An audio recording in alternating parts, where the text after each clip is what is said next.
to another improvisation workshop. So, to start, again, I always just want a tone set. So, we're just going to get straight into improvisation pretty much, but let's make sure we're setting ourselves up right. Number one, let's make sure we're tuned together. So everybody, including the piano too.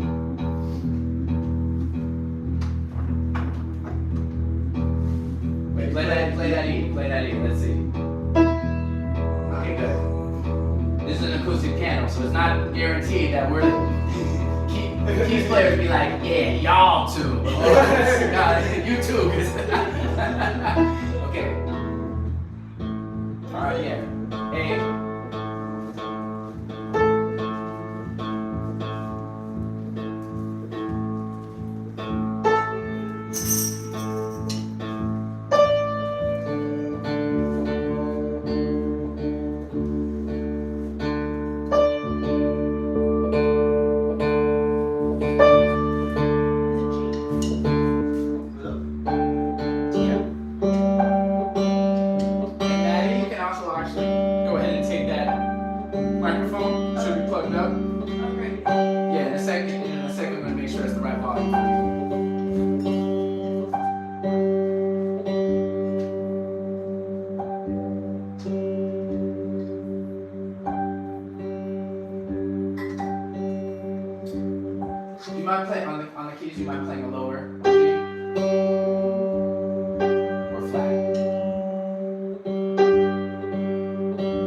I'm gonna just take this moment to say that reinforce the idea that a lot of times we get into this guilt cycle with music, and half the time it's just because our tools aren't properly aligned for what we're trying to create. So put less pressure on yourself.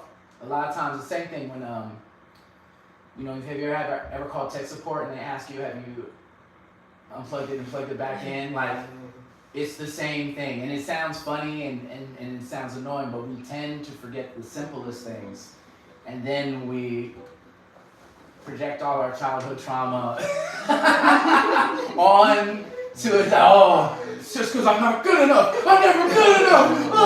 And then you throw your instrument, you gotta get a new one. It's a whole thing. You know what I'm saying? Like, but if instead you just tune. You set yourself up for success. The pressure isn't all on you. I'm not going to get into it, but often, even the quality of your instrument, there's a lot of different factors that we put pressure on ourselves. So we try to mitigate how much that can be a factor in us not getting the result we want, right? So that's a simple way. That's one of the reasons we tune, right? Aside from just wanting to sound good together, right?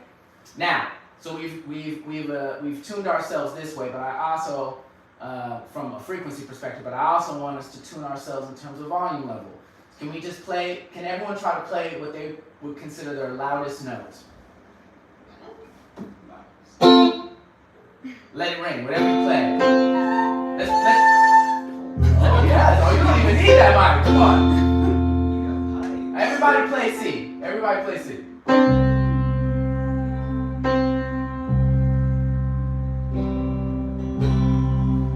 Play, okay, on the count of three, play your last note. 1, 2, 3. One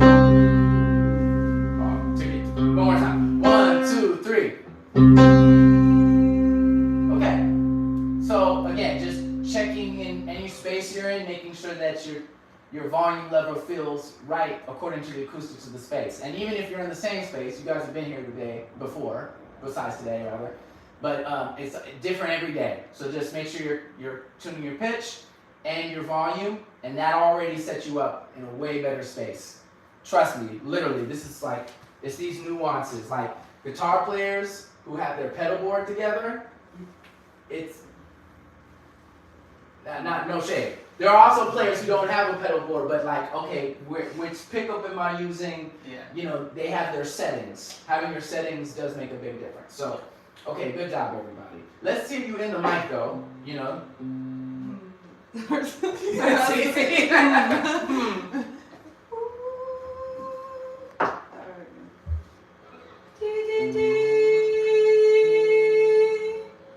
One more time. Okay, cool.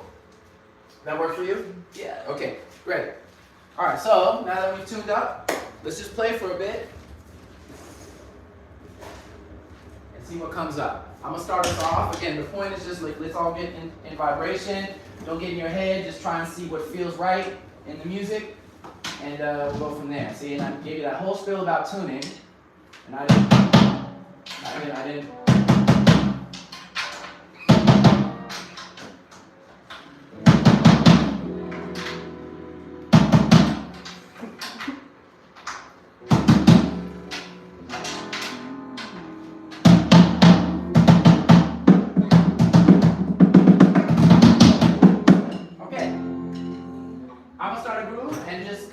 Feels appropriate for you, and we'll see what comes up.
best ending ever. Hey, everyone clap for yourselves and each other. Yeah, all right.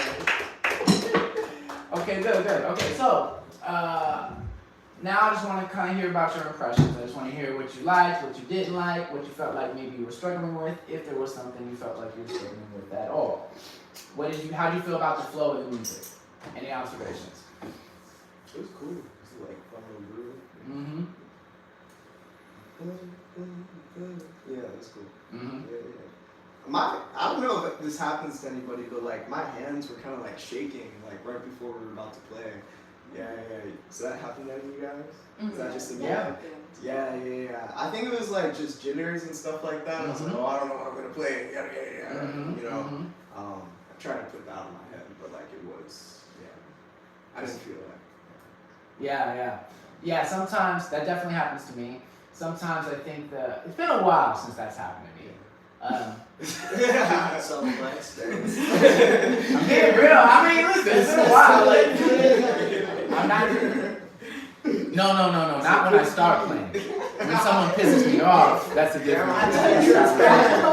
That's a whole different thing. Anyway, let's not heckle me right now. Anyway,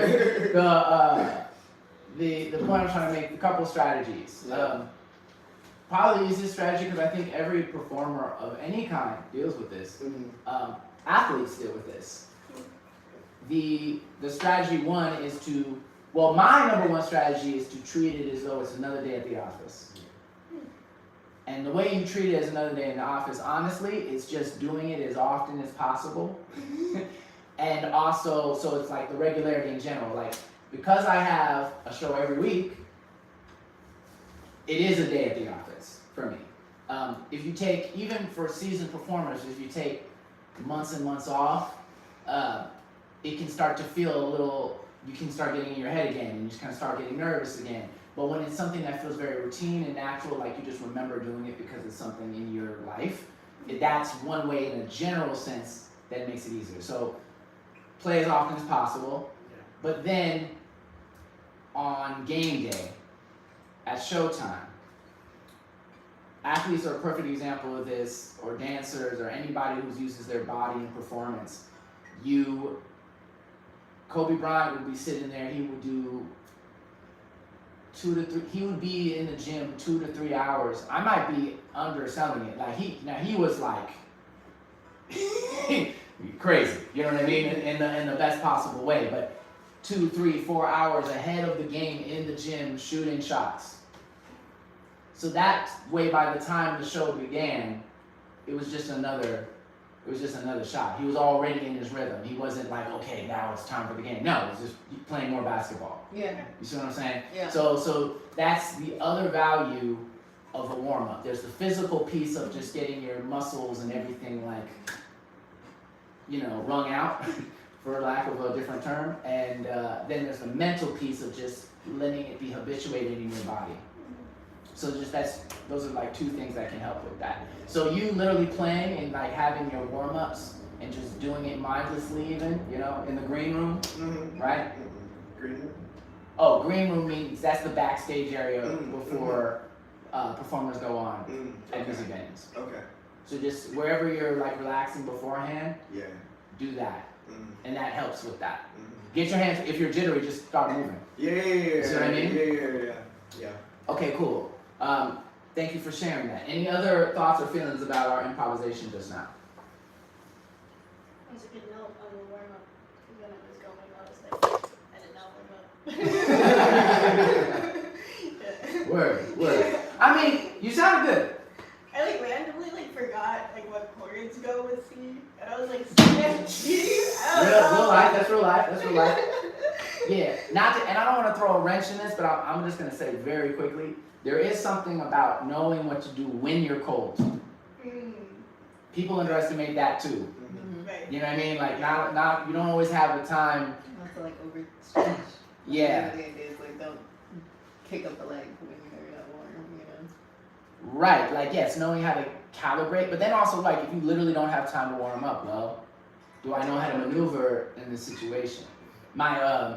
It reminds me of my martial arts instructor, because he would talk about this, because it's you don't have time to, in a fight, you ain't gonna be able to do that. Hold on, So do you know what your capacities are at zero? Yeah. You know what I mean? Like without any in ideal circumstances we want to premeditate. Right. But when you can't premeditate, that actually gives you a great sense of like where you're at. You know what I mean? Without anything else. So that's good. That's another way to practice too. You know? But that being said, yeah, it sounded good. Even though, you know, whatever, I'm sure you're like, oh, I have all these other fancy chords, but like the foundation was there, and that's what matters. And we're gonna warm up as we go along. Clearly, tonight we're just gonna warm up as we go along. But yeah, that felt good. Any other observations, thoughts? This is just something that I had. I was attempting to figure out what notes that I can play and I can't, because I don't, as we were talking about earlier, I don't have like the fretboard fully memorized. Yeah. So, what would you recommend is the best way to be able to hear myself, so I can like find the notes that I want to play and like where I want to play it without disrupting what everybody else is doing? Because I messed up quite a few times there, and I'm like, and playing something incorrect, I mean, it's going to throw everybody else off potentially. And I don't want to do that. So is there a way to do that? Because I could turn the volume down, but then I can't. I won't be able to hear myself. So. Yeah. Yeah, you gotta go for it. Okay. It's gonna be the most boring answer in the world. It's like, that is what the practice session is for. Sure. You sing and play, you know, you transcribe, you do all that stuff so that you can let go and you don't have to think so hard when you're performing. It starts to become second nature to you the more that you do that. Like. Okay. And like, to be clear, don't start by trying to memorize the whole fretboard. Yeah. Like you memorize 3 to 6 notes. Yeah. Right? Like not even a full scale maybe. Mm-hmm. You know what I mean? But even within those like 6, 7 notes, Yeah. there's so much material there. Especially if you just want to play like rhythm, you can be playing single note lines and you'll be jamming the whole time. Cool. Yeah, it's like painfully simple, and that's why I feel like a lot of us fuck it up, because we're like, okay, but what else? It's like, no, like literally just and get that down so solid you don't have to think about it, and then it's gonna come out more. That being said, just take risks, and you're gonna have to risk like sounding out, Yeah. you know, or wrong, quote unquote. But that's how you learn. Got it. Yep. So I don't know. You said I didn't. Nothing made me want to throw anything at you that you played. You know what I'm saying? Well, that's just because I wasn't messing up. I was just playing jazz. Right. Exactly. You know, I'm a big supporter of jazz, so you know it works out. Okay, great. And I mean, the only person I said anything. Maddie, do you have anything? I kind of, at one point, I kind of didn't know where to go. I was like, oh, and so I was looking at everyone else to see what was going to happen, but then I was, you know, just feeling out the flow of it and not thinking too much about structure. Like in my head, I was getting in my head about. Like the form. You were really worried about like where are we in the song, kind of, in a way, or like. Oh shit! Oh, like I'm writing a song now, so like, yeah, like I don't know how to explain. Yeah. Right. The anxiety. Right. Word. Yeah. Staying in the moment. There is an art to that, so we can get into like, you know, like kind of improvising a form. Mm-hmm. That's a big thing that I see lacking in jam sessions. Like once you get over the core like mechanics of like what you're playing on your instrument, you sound all right together. I think we sounded good together. But then I find the next challenge is like, oh, how can we tell more of a story with the music? And that's where the form comes in. Not overthink it, but there is a way that we can all tune in together and improvise something like that. And it's gonna make it feel like less stagnant, less like we get stuck in a loop. That's the classic jam problem, right? Like if you find something good, then you're like, well, we're here for 25 minutes. Okay, so yeah, let's get into these different things. So does everyone remember what they played? Yeah, kind of. Close enough. Kind of, sort of. Try it just for a second. Just try it for a second. Well, just for like 8 bars. I just want to hear our little core groove. And then we're going to take it and we're going to amplify, embellish upon it, make it work even better. 1, 2, 3,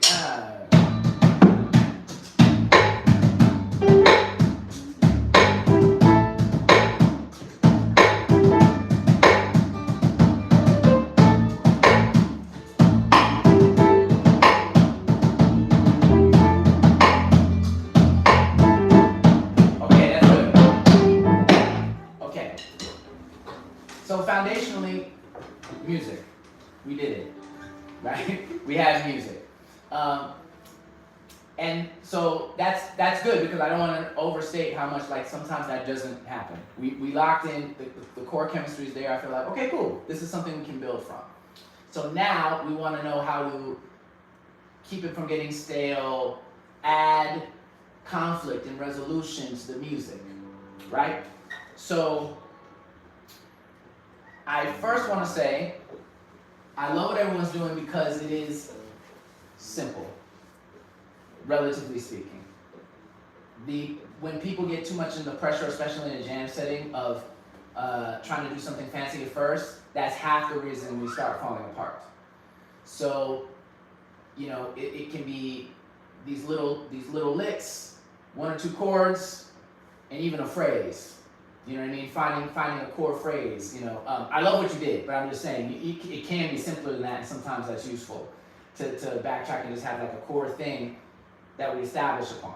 So we have I feel like we all have our seed. We have our like beginnings of like how we can make this grow. So let's I guess come up with a scenario here. So we have our core groove.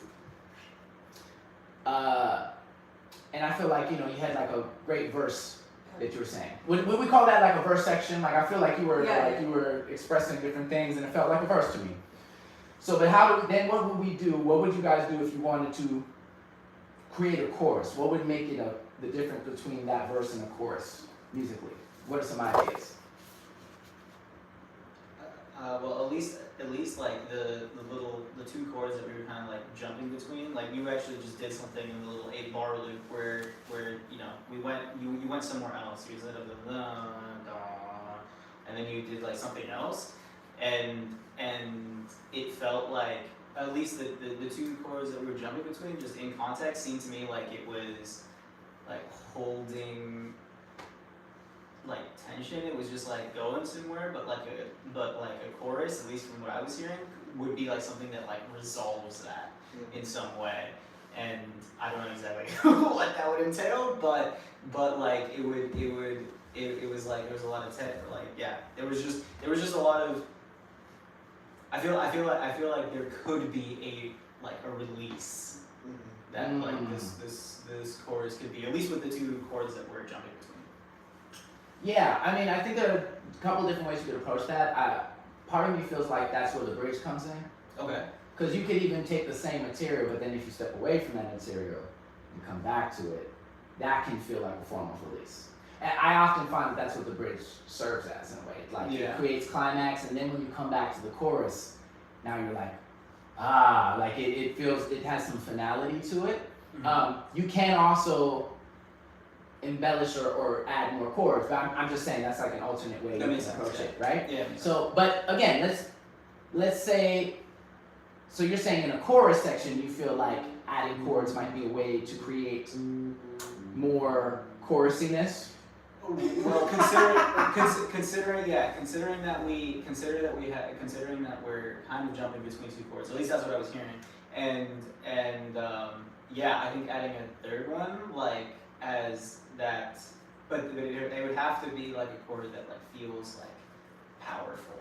But yeah, like that's I guess that's just the first thought that came to my mind. Okay, I like that idea. Any other ones? I'm a +1 that. I mean, yeah, I like the idea of like going to like a little C major, you know, like a little, you know, hang on the F for a little bit, you know, something like that would be cool and give it like a different texture, you know.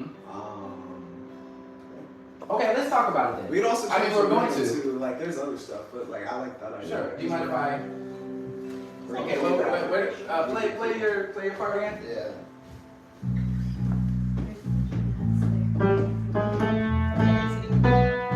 Oh, sorry. Did you change the key? Yeah.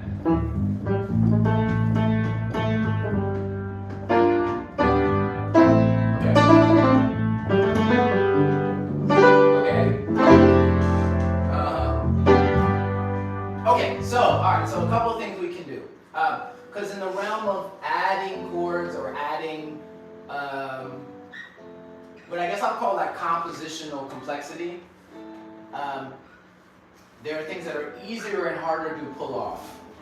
So when we're in an improv situation, we got to figure out which are the ones that are going to be easier to pull off versus harder for a higher success rate. Sure. Like really, you know what I mean? It's like because if you're doing instant composition, you know some things are going to stick and some things aren't. But right now we have 2 chords, right? A minor. And can you sing? What would you say your melody is for this? Oh, hold on 1 second. Hold on.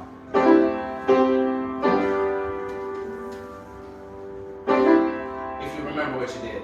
I did before now.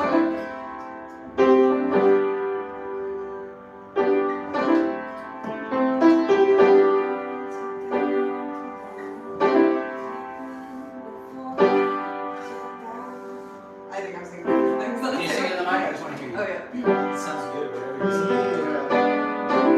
Check in before I check out. Check in before I check out.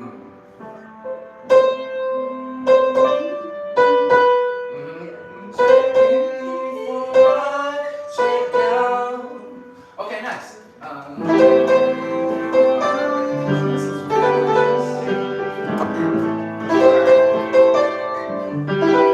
Okay, great. Okay, so with those materials, there are a few things that come to mind. Actually, a bunch of things come to mind. But let me, I'm gonna throw some things at the wall, and then y'all tell me what feels good to y'all, and I'll try to explain it more in detail. If you're like, yeah, that one. Okay. So what I would probably do, first thing I would do, I might start dealing with some passing chords. So this is our foundational structure. Now, I want to point something really important out.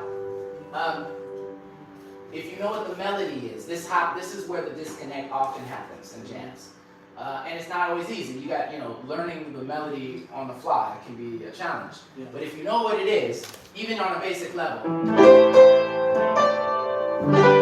okay, that's going to inform the rest of my choices. For you, this shouldn't actually, the work is kind of done for you because you're like, you only have to play one note. So if you go, whatever. Right? Just because you went. Yeah. Then you're just like, ooh, you know what I mean? Actually, can you do that? And that's like, I played the A flat. Okay, so,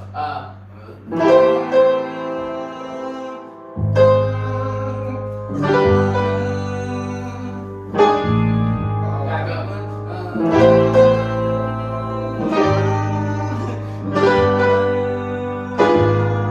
Okay, so that's an example. You take whatever you are and then add some material in between.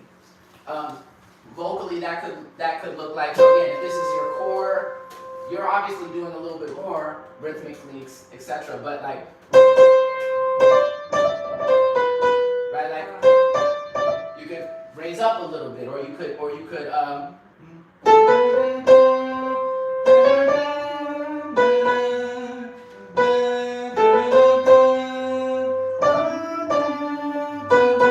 You see what I'm saying? Sometimes, even if you're not like super aware of all the scale shapes and all this other stuff, blah, blah, blah, just look for a note that feels in close proximity to this main melody you have. And that's how you start like embellishing upon your core theme. Yeah. Does that make sense to you? Yeah. So these are like micro licks, you know what I'm saying? Little articulations, little added things that give it a little bit more complexity. When you want that. Yeah. Right? That's So we have like that, and then for you, and you should be looking at this. I just diving. Ain't nothing wrong with that. Always want you to vibe. But yeah, you can add. This is also again what the shape we were talking about, like 1-5-1. What's nice about that is it's nice and open. So even if you played that. If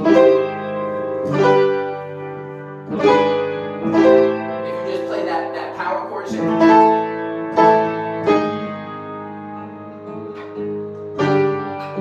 See what I'm saying? Sure. Yeah. And I know, here's what I'll say.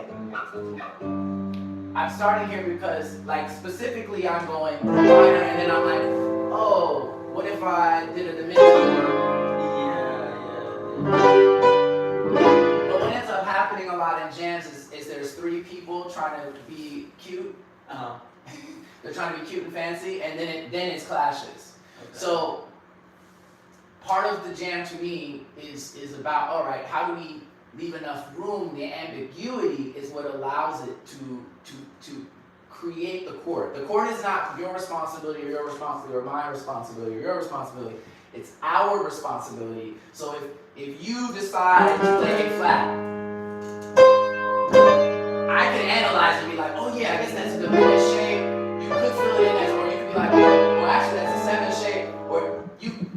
But that's in the air. That's for scholars to transcribe in college classes after your world tour. You understand what I'm saying? We're just vibing. In this context it is, right? Like, ultimately you should understand these things or it helps you be more creative. But right now I'm just saying, creating things that leave a lot of openness and ambiguity between the 2 and 3 of us, the color kind of forms itself. You know, a lot of the work is done. So I guess what I'm saying is, you can try. So what I ended up playing, I think I did that for when I don't actually know what that is. Yeah, but I played that, and then I went to, I think, this chord, where I added for the second shift. Yes. So is that like holding the chord? Is it adding like flavor? Because I guess my issue is that I just settled on these like where my fingers are placed, just purely like through listening. So I don't entirely know why I went there. I was like, okay, this Excellent. I know these would sound right. So like. Yeah. What I'm saying to you, that is amazing. The fact you didn't know what you're doing is very encouraging. It means you're following your instinct, and that is the primary thing you need to be doing.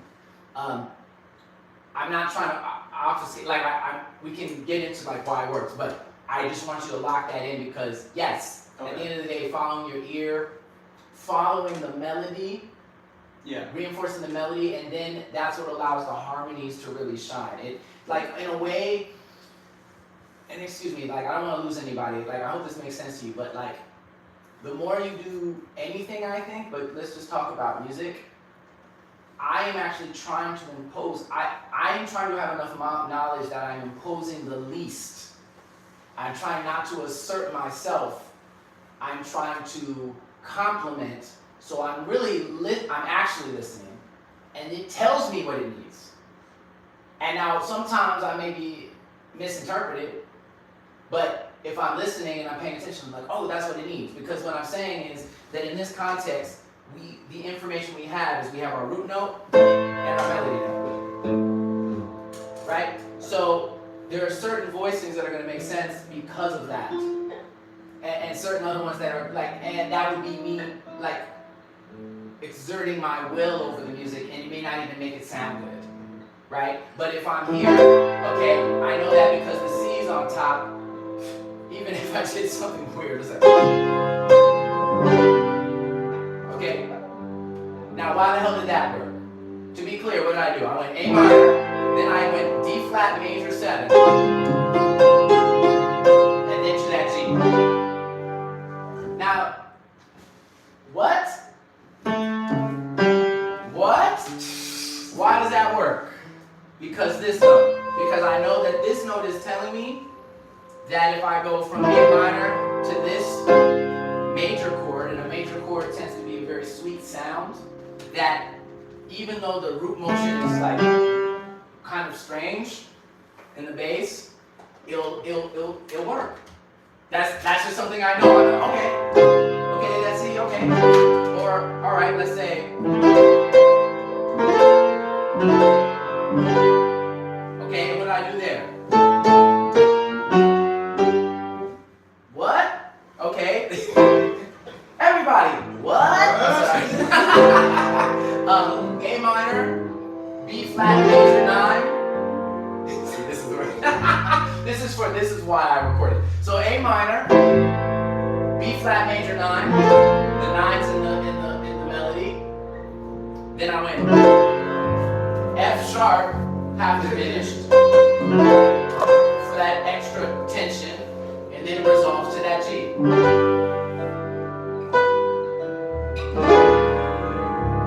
Okay, did I lose everybody? Yeah. Or does that make sense? Some sense? That was pretty.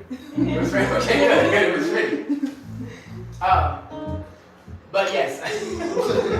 And so in practice, what is happening is the combination between the melody is informing everything else. So realistically, what we need to really be doing is like locking into what they're doing. And then there's like easy go-to things. So passing chords are one way. Or what I think you were actually doing was you were focused on the voicing of the chord. So you could go here, or you could go, and that's also A minor. Or this is A minor. You know, or this is A minor. So there's a million ways to like shape it. So alright, so without going too far down this infinite rabbit hole, the two things I want us to think about is, I guess, how to add additional texture to what we already have. So if it's A minor, there's like different variations of that thing, A minor, and then you can add additional material in between in order to create texture. So if you're in a verse, bringing it back around, if you're in a verse, you might be more simplistic in that space. The chorus is a good time to be a little bit more rich or ambitious with these kind of choices. So leading into these like lines in between the notes, that's a good time to do that.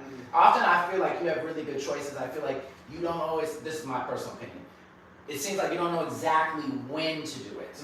I like the choice you made, but I'll be like, that was an interesting moment to pick that. Yeah. So these are the kind of things I'm thinking about. Like, okay, if I'm like, a chorus section is generally when people are going to be a little bit more busy with their licks, be a little bit more ambitious with the chords, you know. Yep. An easy thing is going from, you know, instead of A minor to G, you might go, like you said, C. Or instead of, you know, A minor to G, you can go C to E minor. And that's just because they're connected. They're very close to each other. C and A minor are very close. G and E minor are very close. Okay, I hope I didn't lose everybody. Let's now, I want to see if we can try and create a verse and a more distinct chorus section. So let's try this out. So again, verse section, we're leaving a lot of space for the vocalist to tell the story. And then when we're in this chant, the hook, the main premise, now we're trying to amplify that idea. Okay, let's see what we come up with in this space. Fair enough? You wanna try that? You ready?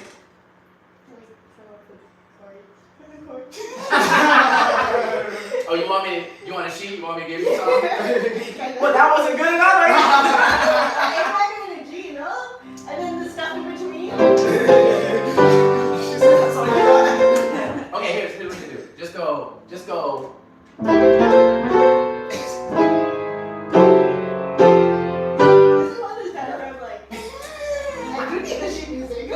Okay, come here. You can see, I'm sure, but okay. Just for the sake of it for now, and this is this is the one caveat. So the same advice I was giving to him. This is heavily dependent on what the bass player does. So it's a little easier. How do I put this? So people have go-tos. Great players have go-tos. They have a style of what they tend to do. Some people maybe are a little bit more interested in I love passing chords. I love adding these extra things and be like, and make the face. That's like my favorite thing in the world. But some people are a little bit more interested in the coloration and the voicing. So again, it's like reading what the other people, like getting to know the person and knowing like what their style is. So Nabil is more of a passing. No, they're a reharmonizer. Nabil loves to reharmonize things. What does that mean? That means that instead of going A to G, he'll then decide, ooh, let me go to F, and then back to G. So he's not focused on the in-between the A and the G, he's focused on changing the A or the G. Does that make sense to you? And then resolving it back to the A? Is that what In this case, I mean, meaning the A and the F are functioning the same, but they have a different feeling. I see what you're saying. See what I'm saying? Yeah. So Nabil has a tendency to be like, oh, what if I made this into, I mean, sometimes it works, sometimes it doesn't. Like always. Yeah. But, you know, he might be like, oh, okay. Okay. But so what that means is if I'm playing with Nabil as a keys player or a guitar player, what I'm doing is probably going to focus more on voicing. Because then I can add color. Like if I play any A minor shape, right? You have your A minor, right? But if I decide to play this, okay, and Nabil does his F move, if he goes,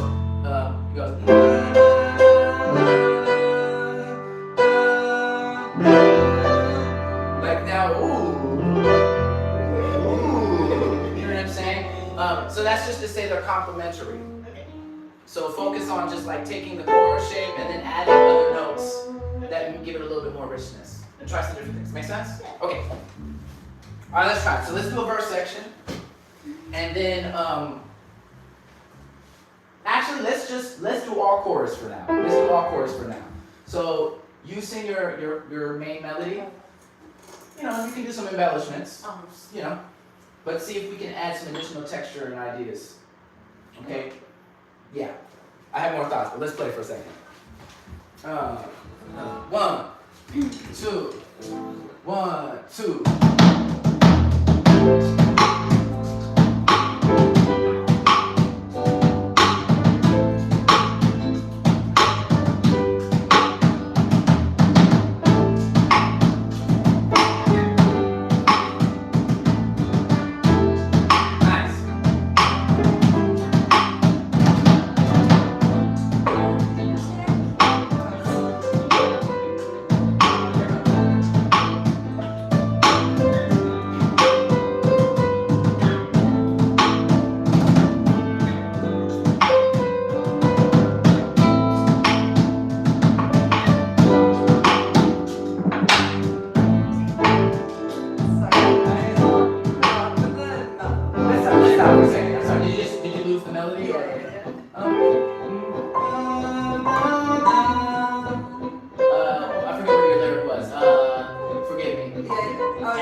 Checking in, checking out. Something about that?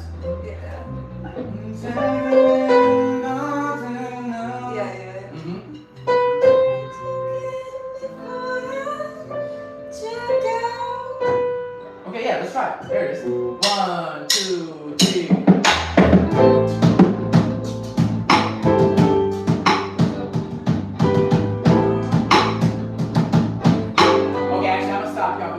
Clear. I need y'all to be this is the moment right now to be reckless. So let's pretend like we're practicing right now. So I want you to be experimental. Don't worry about making mistakes right now. I want you to stretch. And we're gonna, half the time we're gonna be like, ugh. And then the other half of the time we're like, ooh. Okay? And then just be like, I like that one, I like that one. So we're almost like, it's like sampling. We're just gonna like listen to ourselves, witness ourselves, and then pick out the ones we're like, yeah, I wanna keep that. So I need everyone to try and be ambitious in that way. Like, don't be scared. Try shit out, and it'll work out in the end. Make sense? Yep. Okay. 1, 2, 3.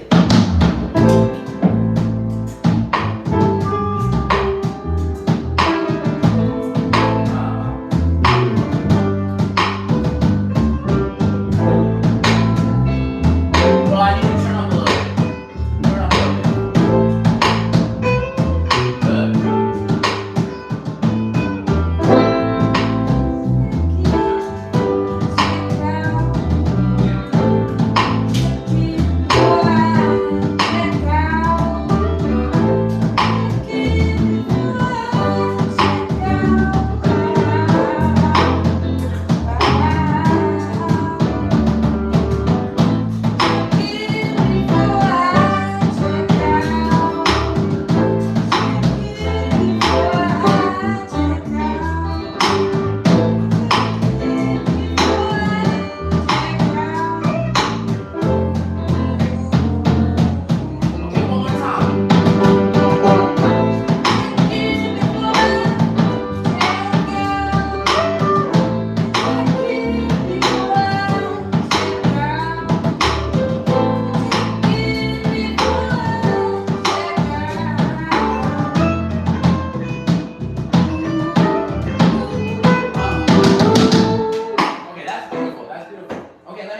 part. Do you feel like you pushed yourself? A little bit more, yeah. A little bit. A little bit, yeah. I mean, I pushed myself to the point where it didn't sound like as clean anymore, and that's like as far as I wanted to take it. for our sakes, for our joint sakes. You know, I could have tried like, you know. I will say, I really liked. There was like I don't know what the third note is. I wish I could be able to hear it. It's F. Okay, yeah, there you go, that one. Like when you moved down there, like I really liked how that sounded, and I wanted to move there, and I just couldn't do it fast enough before like the rhythm is like, okay, now I gotta go back to, now I gotta go back there. I really wanted to emphasize that, but I couldn't get there in time. So is there maybe a way where I think. I'm just thinking back about like when I just have my friends over and we're just jamming and we do something, somebody does something that's like great, I'll be like, yo, let's do that again, just like mid playing, you know what I mean? Yes. Is that like what's the best way to communicate that? Like just do I just yell at you and be like, dude, do that again? Sometimes they're like, yeah. Yeah, I'll say don't chase. Okay. So Nabil is doing that job. Yeah. Right? You don't have to be like, fuck, what note is that?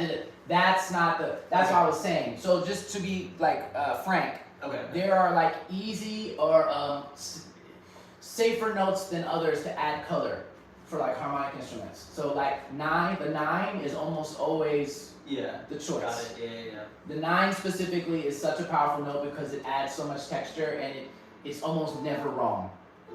It's like if you take any chord that you're doing and you add the 9, major, minor, dominant, like most of the time it's gonna sound really good. Got it. Yeah. Or it's gonna add additional flavor. The 11 can also, like the 9, the 11, the 13, those notes all, I'm gonna actually say, well, yeah, they all can do their thing, but the safest one is the 9. Okay. So like when in doubt, and that's true for you too, Nabil. In case you didn't know, right? Like you do 1 5 1, 9 1, and now you're like, ooh, now it's cooking, now it's cooking. So adding just 1 or 2 notes, because Nabil is doing the work for you. Now what I would say is that Nabil, I don't know, you always want to do it at the time.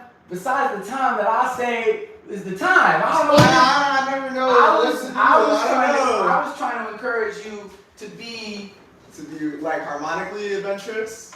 right, but in this case, it's just like committing to memory. If I go to this position on the neck, I get this result. Yeah. Did I get a sweet result, or did I get like a more intense, sour, bitter, rough result? Like okay, yeah. You see what I'm saying? Attention So and like literally, if this is an exercise you guys can do by yourself at home.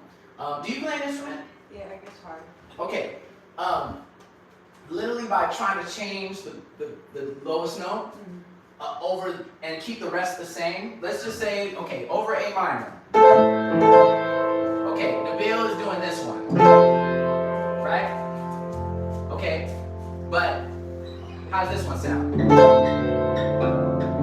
Like literally, guitar players do this more commonly than keys players, just because like the nature of the instrument, where you'll like use a shape and then just change the bass note because of the open strings. But that's neither here nor there. The point is you can keep that shape, A, C, E, and see how it feels. What happens? Okay, so what happens if we move it up 1 to B flat? Personally, I like that. Okay. So now let's go back to down A. Okay, let's play G. Also a great option, right? These are really in options. But let's say, okay, let's do something really weird. Play E flat.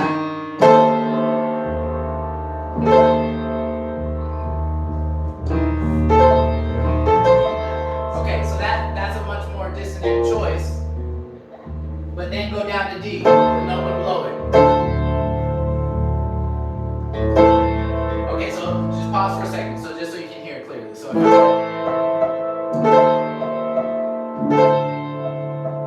right?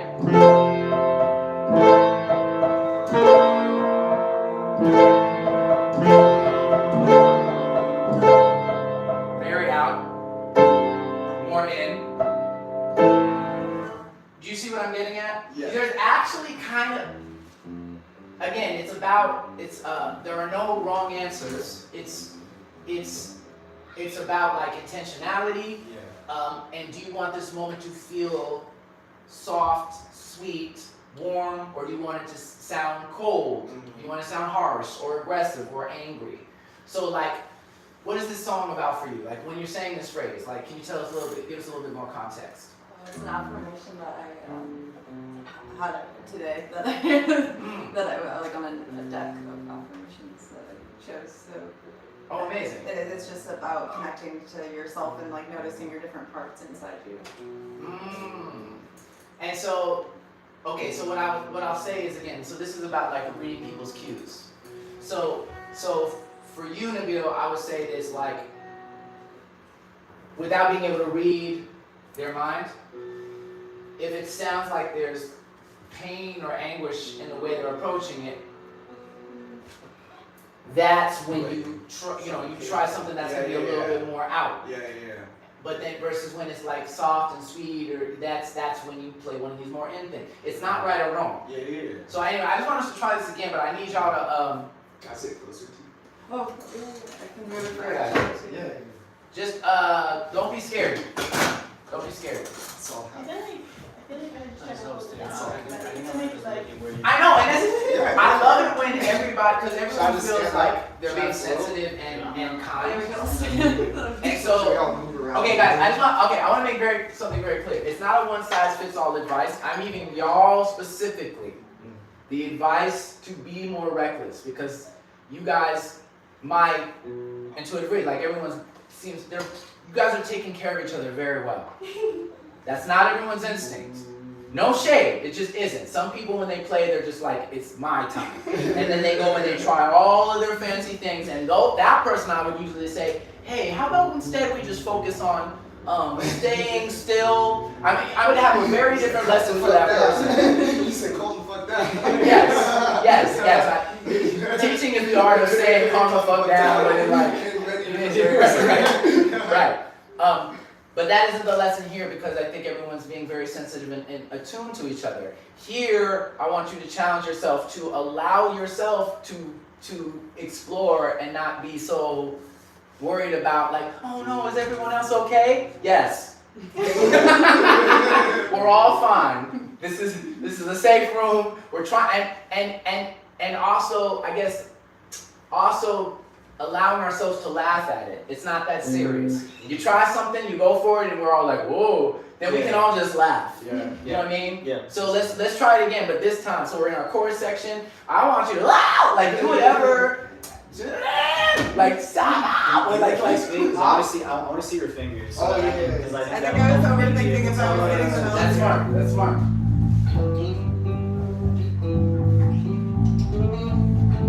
Okay, cool. Alright. And then when I go down, I was like that. Yeah, that's fine. As long as I can see your fingers, I can try to do something weird. Because I think of the fretboard like a bassist, so I need that like root note. Yeah, I will. Okay, this is the last thing, I'm sorry because I kind of positioned y'all based on the room, but this is another cheat code. Like literally being close enough to each other so that you can whisper something, or you can look over. Like those things really matter. It's not like that's the magic trick, sleight of hand. Like everyone's focused on everyone looking cool, but you're really just like. That's part of it. Yeah, because that's what I did the first time. Because I was like looking at your like left hand to like, or at least just where your hands are moving, so I know like, okay, I can move here. But because I was so focused on that, I couldn't do it. The thing, because I don't know the piano very well, so I don't know where you're moving to. But with the bass, I mean like. It's a more because it's my comfort instrument. Like I know that I can see that, and then I can be like, okay, then I have an idea. So at least that's the reason why. Right, and that's specifically the tool for you. For me. Wherever it is easiest for you to gather the information you need, Yeah. so that to inform your choices. Makes sense, So that's a great observation, great choice. All right, yeah. So y'all hang out together. Y'all look very cool. Dueling guitars. Okay, let's try it one more time. So now we're in our chorus section. I really want y'all to experiment, and let's see if we can find some stuff we like. 1, 2, 1, 2, 3, 4.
few really interesting things happened there. So yes, it was way more chaotic. Absolutely.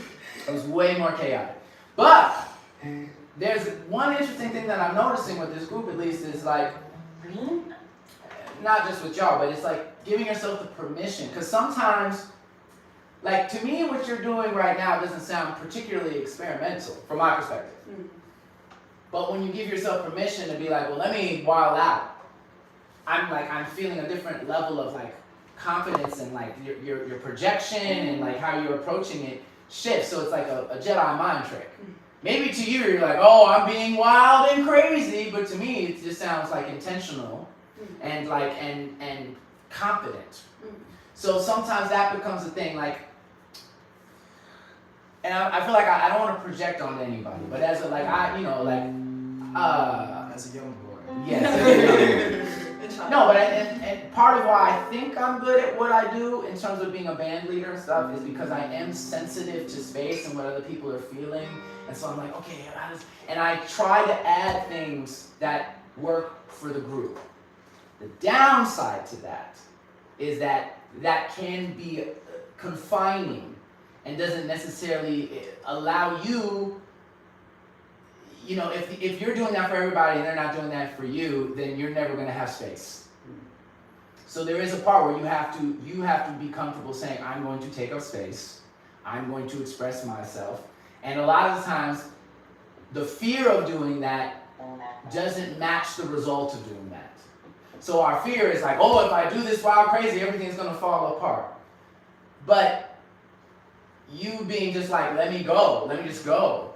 Like, I feel like it was, I love what you were doing.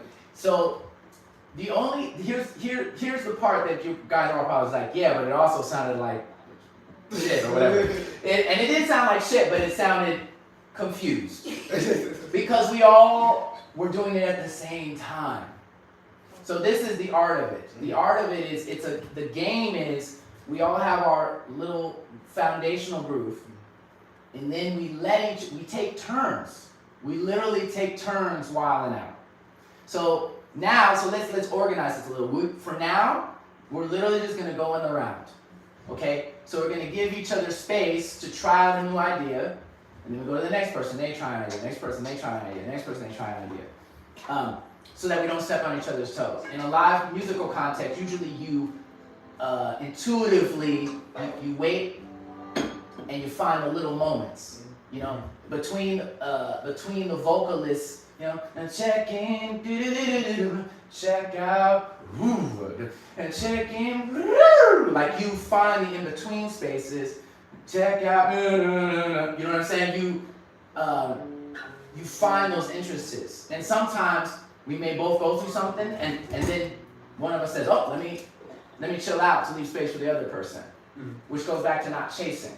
Yeah, it's a little bit difficult for me because I'm like at this pace, like I know that at the moment I just don't have the quick enough like swishes. I will be like hitting like the wrong notes or something. So that's, well, I know you say there's no wrong notes, but like something that doesn't allow for everybody else to like keep the rhythm. So that's where it definitely does feel like I'm chasing, because I'm not like, because I would need time to like, okay, I'm like, oh yes, okay, we have an A minor, okay, I could maybe do like a whatever that is, and then do something else where I can change my like fingers around. But right.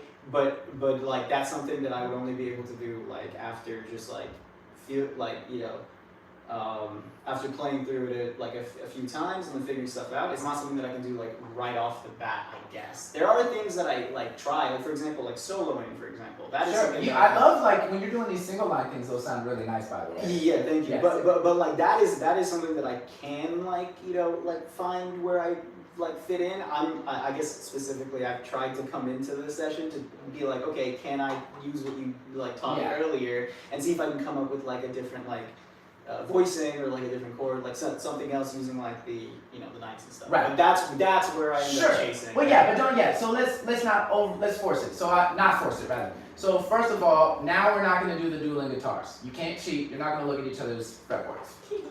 So opposite opposite. Yeah. Just look at, stare at yourself. Yeah. Oh no, you're still cheating. Ah. No, you have to stand exactly like this. Right. You're gonna be great on the live. My like leading with my left leg. Right. Watch your move. Oh. No, lead with yours. No, you can move over a little bit. Yeah. It's awesome, bro. Are we still using this? So, okay, but so to continue that thought, all I'm saying is, so now, oh no, you can turn on. That's crazy. Look like you're like in the dunce corner or whatever. No, that's not what we want. You're not on punishment. Yeah. Okay. Got my hat on. But I'm saying yes. So I don't want you like trying to. I want you to again focus on your ears. Yeah. Focus on single note lines for now. Okay. You know what I'm saying? If you get a different voice, then cool. But like you're more practiced at this thing. Yeah. So do that. I'll do it. All right, but let's try ideas. So let's play the same groove, and we'll start here, and then move, and then move, and then move, and then move, and we'll do like a few rounds of this. Let's see. Does that make sense? Yeah. And we're gonna wait, like there's no pressure, like time pressure. We're gonna play the chord groove. Yeah. And then you try to come up with something, and when it comes out, it comes out. But don't like, I gotta do it right now. No, it's like you have space, and then once you're done, we'll move on to the next person. Yeah? Okay. And we'll do that for everyone. Just give them space to like try something out when the time is to try it out. 1, 2, 3, ah.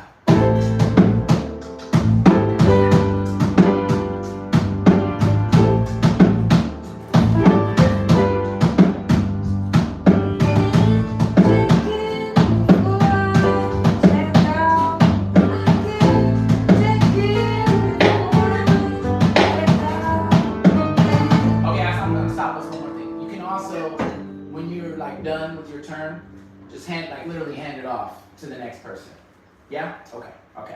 1, 2, 3, and.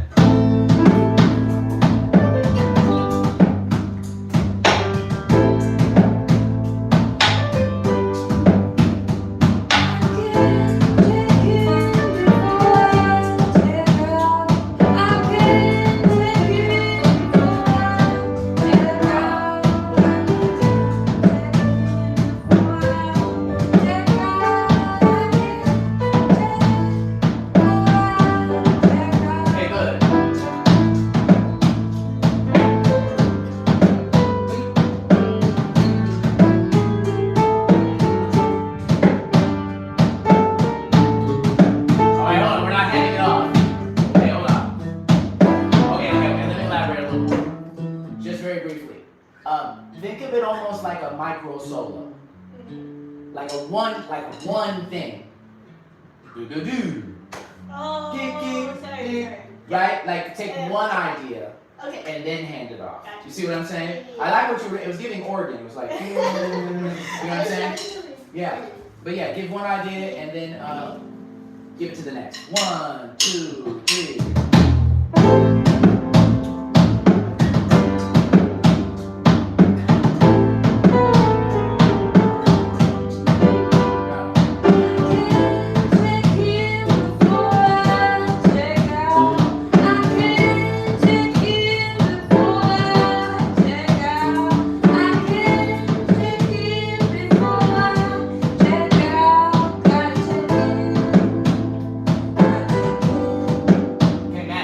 Yeah.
here's what I'll say. Good job. I want to be clear. There's like a pecking order of go-tos, because what I think a lot of times it's like you can be harmonically ambitious, but that's harder. So I'm seeing people have different strategies. You're going for like more interesting, like. I'm just taking management. Yeah. Press a button. Okay, good. That's good. Okay, so it's giving out. It's giving like avant-garde when you go out. So you're avant-garding it. Okay, that's one idea. I feel like you're giving us like a little bit, like I feel like you lean a little bit more into your rhythm guitar. 100%. Rhythm is like 100% where I live. I mean, again, like it's just yeah. Yes, and I honestly, that's great. So don't think of it as like a lesser than strategy. It's actually first of all, it's the highest percentage strategy. See what I'm saying? Like I'm being like mathematical about it. But that is what you're doing a lot as well, which is you're like, okay, cool. Like you're moving, but you're staying pretty safe in terms of this. And you're being rhythmic, so it feels good, and it feels good and solid. But that is like your first rung. So if any of us don't know what to do, you know what I'm saying? Check in, even if you don't have a. If you just check in, like you can like meditate on one note, or you can take the difference between the difference between. Okay, we're keeping this really basic, but I mean, first of all, you could go. Now we're in a different type of song, you know what I'm saying, right? But you know, or the difference between that and. Check in, check out, check in. Okay. Very different. Right? So again, remember we're talking about connectivity and motion. So creating motion, it doesn't have to be you don't have to like rack your brain to find some alternate. Like, am I using the secondary dominant of the major key, major third up? Like, it doesn't have to be that. And in fact, the more you do that, the more you're gonna. You see what I'm saying? So first tool is rhythm. So when when you're switching off, just go, check in.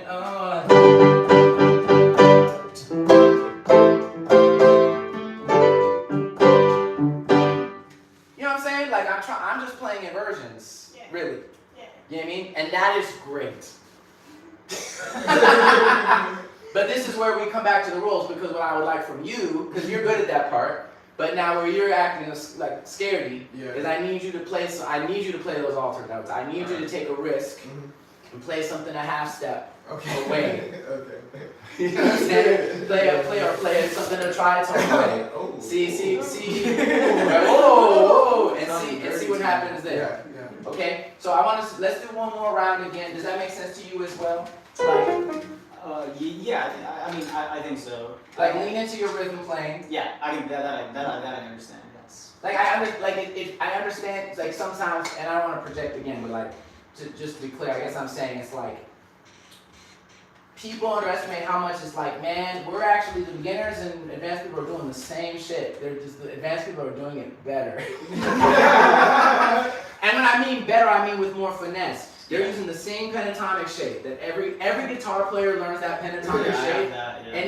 And it really is these small nuances that makes someone be like, what is that? It's still the pentatonic. Yeah. It's not a new thing most of the time. Okay. So lean into rhythm.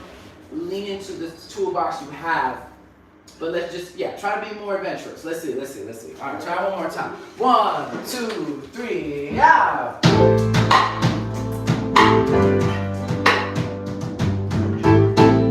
Good.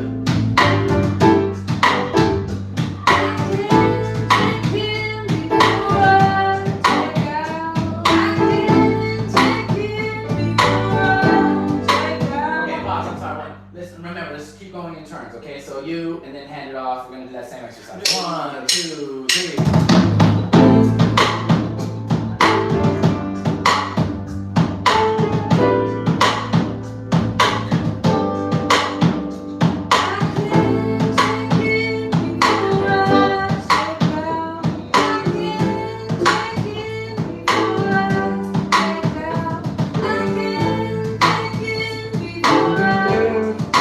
Yes.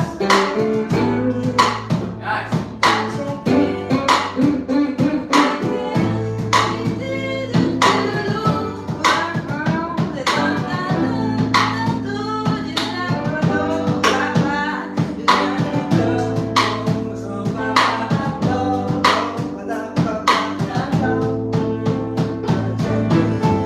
Okay, bass.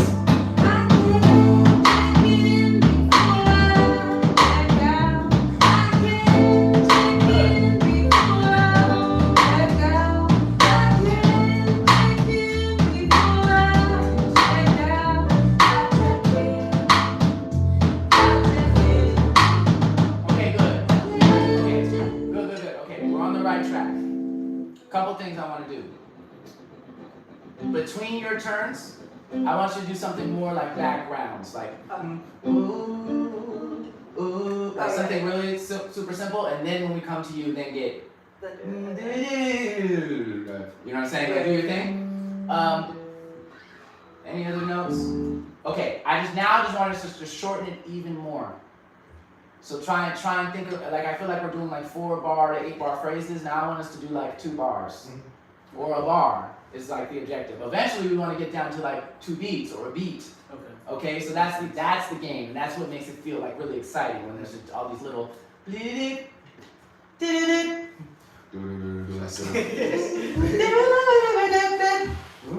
see what I'm saying? Just these little short things. Okay, so let's try and do a shorter phrase, each one of us.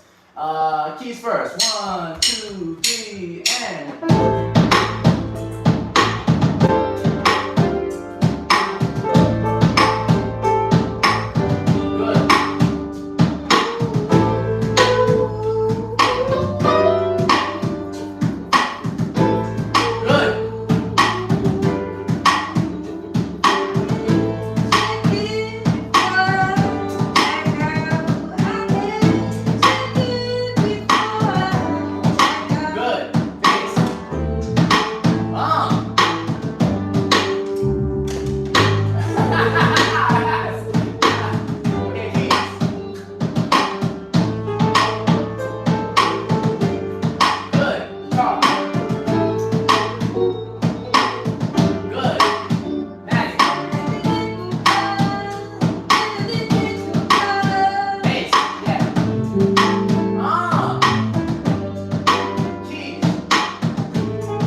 Here. Yeah. These little small pockets. That's when you're in the context of a jam or a groove, you know, this is accompaniment. The nature of accompaniment. So yeah. Just think of it as a microscopic solo. Like you're just like interjecting on someone's point. You see what I'm saying? Like, so if this was a normal conversation, that's the idea. Or like, yeah. That's the length we're looking for. You know, just a little something. So now let's try and shorten it even more. So right now, okay, that's like a bar's worth, I think. Let's what we're aiming for now is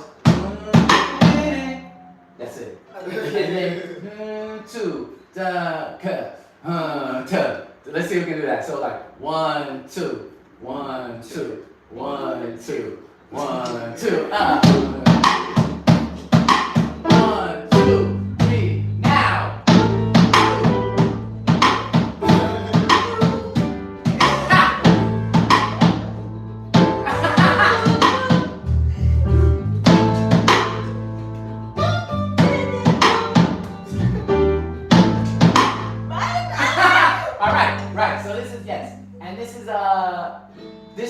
consider in this case trading.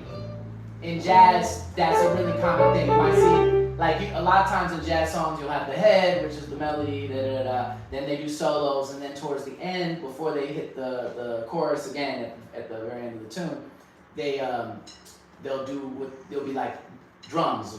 The drums being like, you know,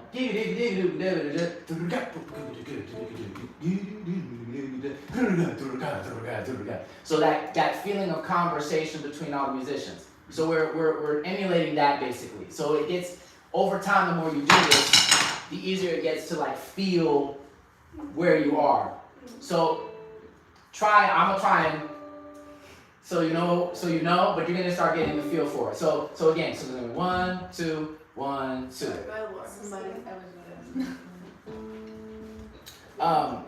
Also, what time is it? Where we at? It's not. Okay, good. Wow, mine turned the clock. It's crazy. Look at that. Okay. So, all right. Oh, we lost one. Was that a call or just a It's alarm? Okay, cool. Okay, so let's see if we can do it out. I'm gonna give a 4 count and then, so you don't get, you were caught unawares, I understand, right? All right, let's try it one more time. 1, 2, 3, 4. Right. Yes, 1, 2, 3, 4. You. Okay. 1, 2, 3, 4. Okay. All right. So let's start. We're gonna do a bar now. 1, 2, 3, 4. 1, 2, 3, 4. 1, 2, 3, 4. And then we're gonna get down to 2 bars. But let's start with the 2 1 bar phrase. 1, 2, 3, 4.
Are we finding stuff we like and then other things were, okay, cool. That's the point.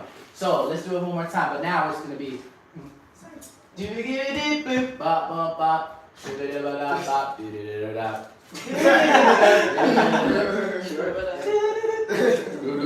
okay, you see what I'm saying? 1, 2, 1, 2. 1, 2, 3, 4.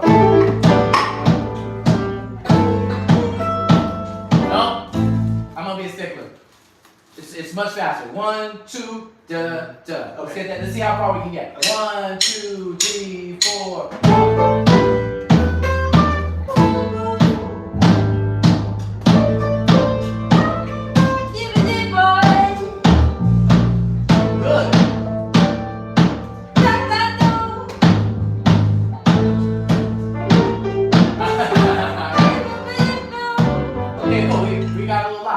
We're starting to get the feel for it. 1, 2, 3, and. No, we're still in. 1, 1, 2, 1, 2. We're doing like 1 bar phrases. That feels natural for everybody. I'm pushing you to go a little faster. 1, 2, 3, 4.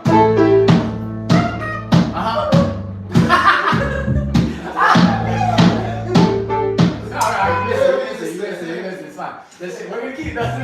This is fun. 1, 2, 3.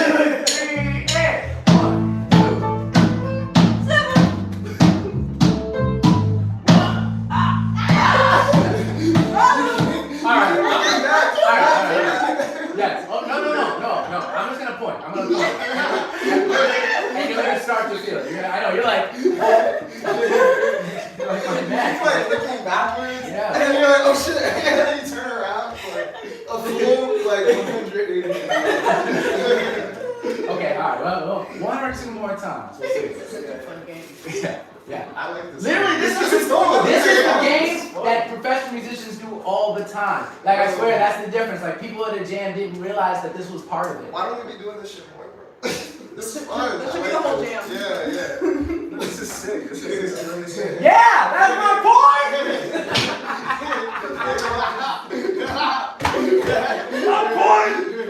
Wow, I wish someone was like, you know, like teaching me this shit. You know, taking the time week over week. Yeah, and I will pause 1 second just to say, think of it like lately I've been framing it for people. It's games. Choose your game. When you're playing a scale, don't think, oh, I'm playing my scales. Think, this is the game today. The game is whatever. You're focused on how fast you're going, or your game is like you choose a new game. Every time it's just about play. And as you continue to play, you get better. It is called playing for a reason. You know what I'm saying? But we forget that sometimes. Okay, so all right, let's do it one more time. And the game right now is 2 beats. The game is 2 beats. A little lick over 2 beats. And I'll use the wand. Does it help if I like play quarter notes, or should I just be like normal? I think what you were playing, at least for me, what was easy to keep track of time. I mean, I'm able to go 1, 2, 1, 2 in my head to like get it right. But like when you're playing the long notes, and then I could just focus on the drum hits that you were hitting at like every beat. So that was easy for me to keep track of, at least in that specific. Yes. I can get longer. Just like keep it cool until it's your turn, and then do something. Cool. Now I am gonna read y'all a little bit. You're cheating. You're trying to be like, what? So you know you're not gonna be too long if every time you go. But I want you to try and take up a little more space. Okay. I just want you to be zoned into the room to make sure we're not getting. You're gonna start feeling it. So we're just don't worry too much about what you play as much as you're like coming in at the right time. So focus on your timing. You're good. You don't always have to play out notes now. Thank you. Now you can decide if you want to play in or out. What if I decide I always want to play out? Then that's That's valid. it's your life. Thanks. That's your style. You know what I'm saying? And I mean, I think you've been coming in. Sometimes I feel like you get there's like a pause between. Caught off guard, yeah. Caught off guard. So just make sure you're ready to catch the ball. Yep. Yeah. Okay. All right. 1, 2, 3, and.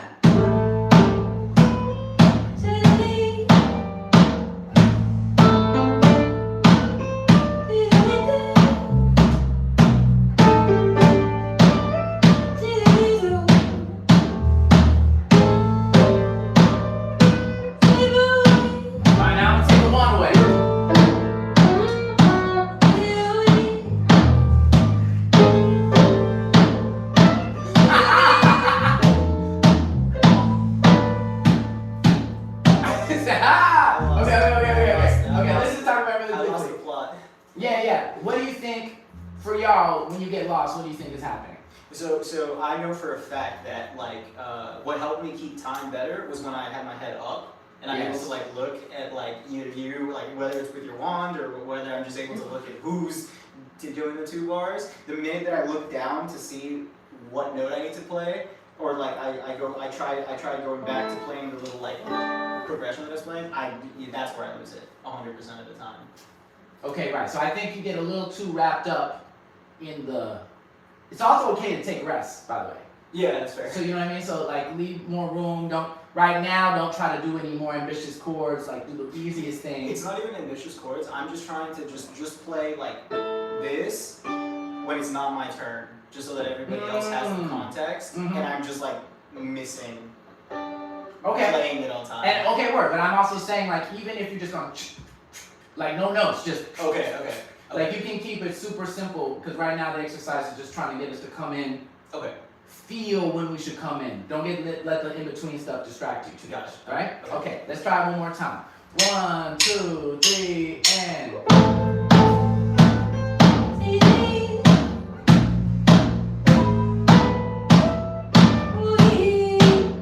okay, no wand.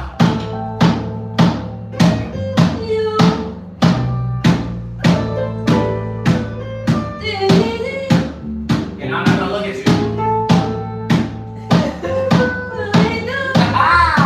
Alright, we're gonna try again. So really, tune into what, like, try to feel the phrase of the person before you. Yeah. Okay? And that's gonna give you a clue here. 1, 2, 3, 4.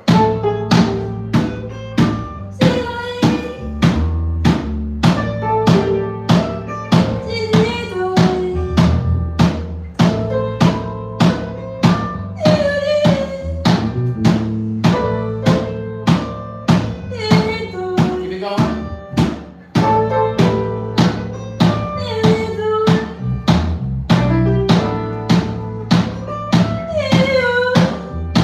Good.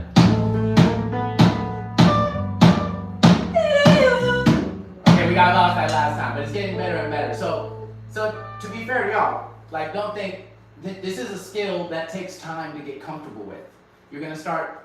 You want to ideally start getting comfortable feeling what a 4-bar phrase feel like, or a 2-bar phrase, or a 1 bar, or 2 beats, or 1 beat. Like this, without getting too nerdy right now. Remind me what we should start getting into eventually. You know, like jazz musicians, like a lot of times pop musicians thinking like even numbers like 2 and 4, 2, 4, 8. But jazz musicians, the way you keep things interesting is you're playing phrases of 3 or 6 or 1.5. Like you can divide. What's crazy is like the beat can be 4/4, but you can divide the phrasing for yourself in any way, and it changes how the music feels for you and for everybody else. So we can return to that idea, but for now let's start with these basic phrases. Can you feel how to go in and out? An easy way you can do this at home is take any song, play 1 bar in, rest 1 bar. Like leave the space. 1 bar in, leave a bar. Do that for a while. Then do the same exercise with 2 beats or 1 beat. Like imagine going, you see what I'm saying? Like I'm not even doing it right.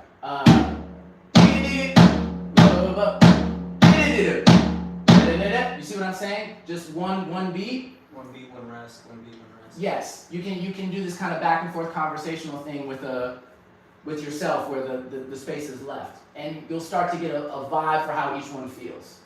And this is a good way to play this game, and then when you're in a music context like this, it'll be easier for you to jump in and out. Yeah? Okay, cool.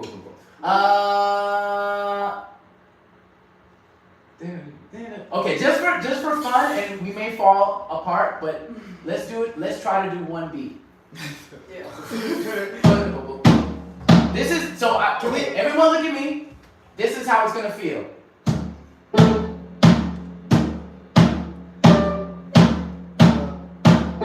No.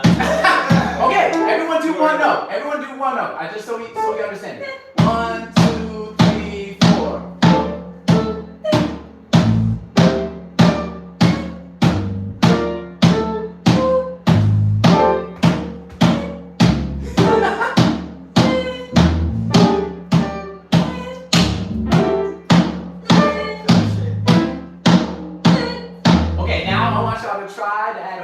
notes, 2 to 3 notes in that space. 1, 2, 3, 4.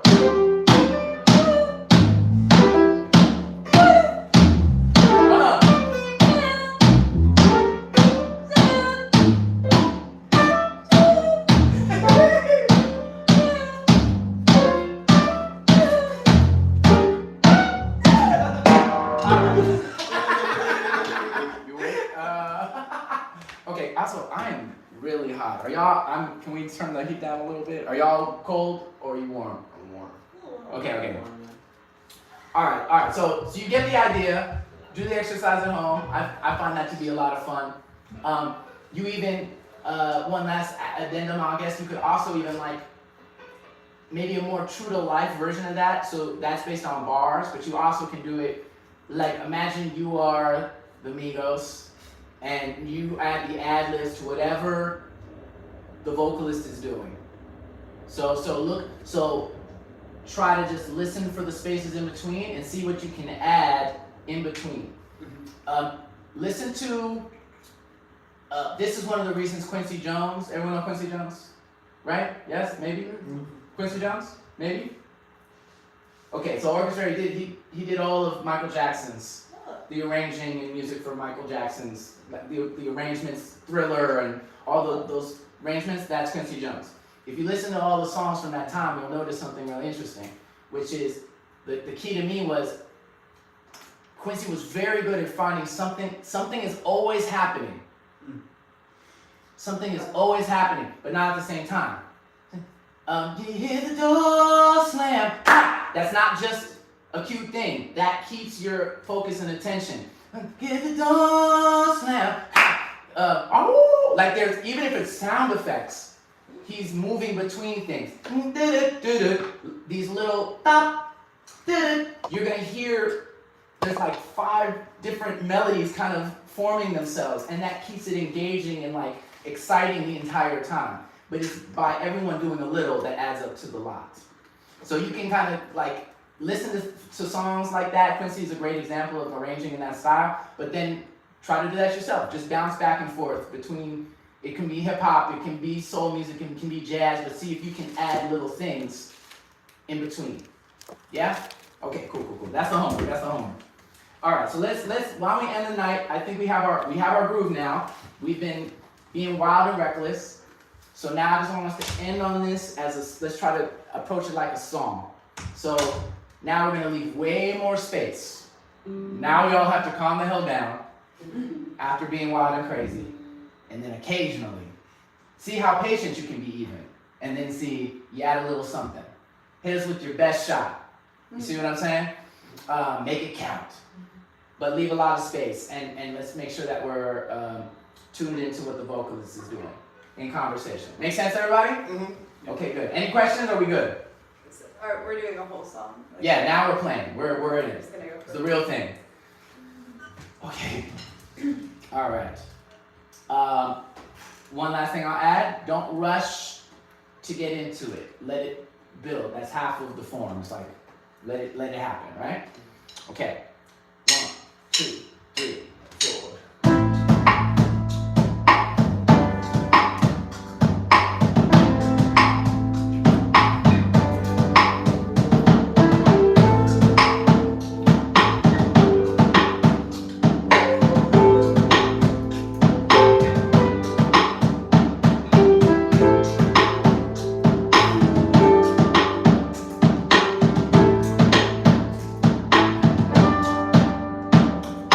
Thank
what we just did? Well, that felt fluid. I feel like I was, at least for me, I was able to hear like when you wanted to go a little bit crazy, and then I was like, oh, like near the end there, you were like, you know, you changed the rhythm of a bit, and I was like, oh, let me see if I can kind of mimic that a little bit to like, Yes. you know, just play. I know I'm chasing, and you said not to chase, but I felt like it would have worked there, and like I was able to hear you go off, and yeah, so at least I was able to like put like, since there was more time and we're not doing 2 beats anymore. Yeah. It was like I was able to like hear everything. So that was nice, and it felt smooth. Yeah, and I want to be clear. I don't think that's chasing. That's different. Okay. I feel like if you're like letting things get in your head and you're like getting into theory and like, well, what I'm supposed to. Oh, gotcha. That I'm calling that chasing. That's just listening. Got it. Okay. So, and ideally, and this is what I think was starting to happen. We were looking to each other. We're giving cues, like what I'm trying to do with the volume, with the how intricate the pattern is to give a cue in what direction we're going in. So we're looking to each other to find the direction, and that's how we get dynamics in the song. That's how we get a form storytelling. You know what I'm saying? You said something else at the end that I thought was important. So it was, you're not chasing, you're just listening. And then at the end, what did you say? You said. It was like doing those little like 2-beat or like 1-beat exercises. Just like yes. It helped. It almost like I don't even think I was intentionally doing it, but like subconsciously, I was like, oh, okay, like. It just made me more aware to listen, and I wasn't really looking all the time, but I was like closing my eyes and I was just like hearing, and I was like, oh, okay, there's a little like. Amen, and I'll say.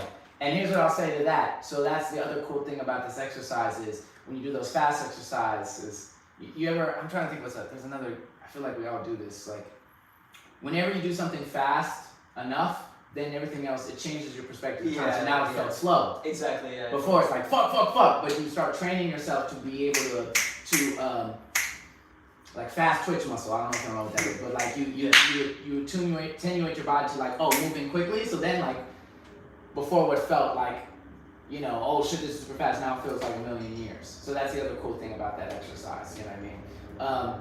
Okay, great. Any other thoughts about what we did?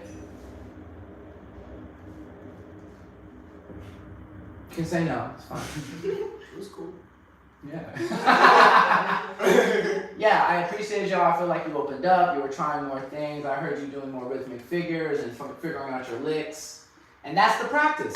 That's what jamming is great for, is doing that. I guess in conclusion, yeah, just to summate, right, like finding ways to be in conversation. We have like an exercise for that.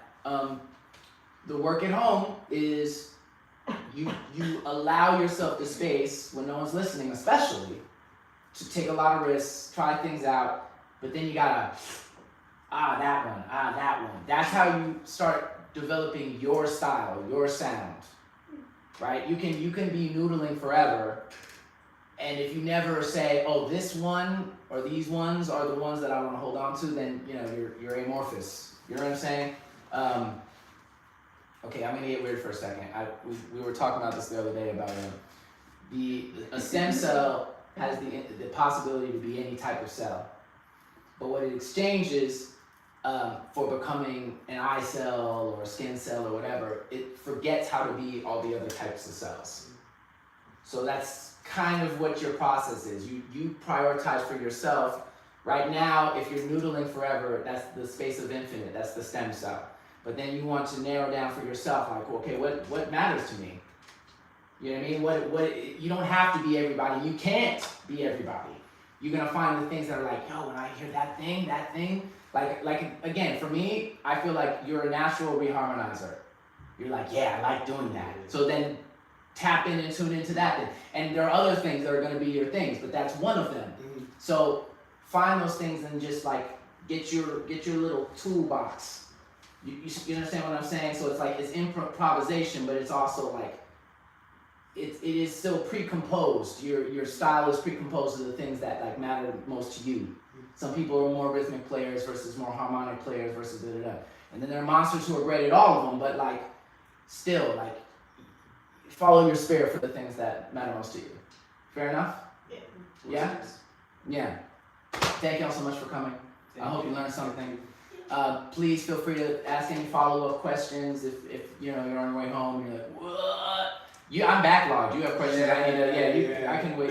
You can hang out a few minutes and I'll answer your questions for you. But yeah, if you have any other questions, feel free to reach out to me. You know the drill. I think somewhere I'll find it. The QR code, $20 sliding scale. Appreciate you. Come back again. Tuesdays. We're back again on Tuesdays for the vocal class.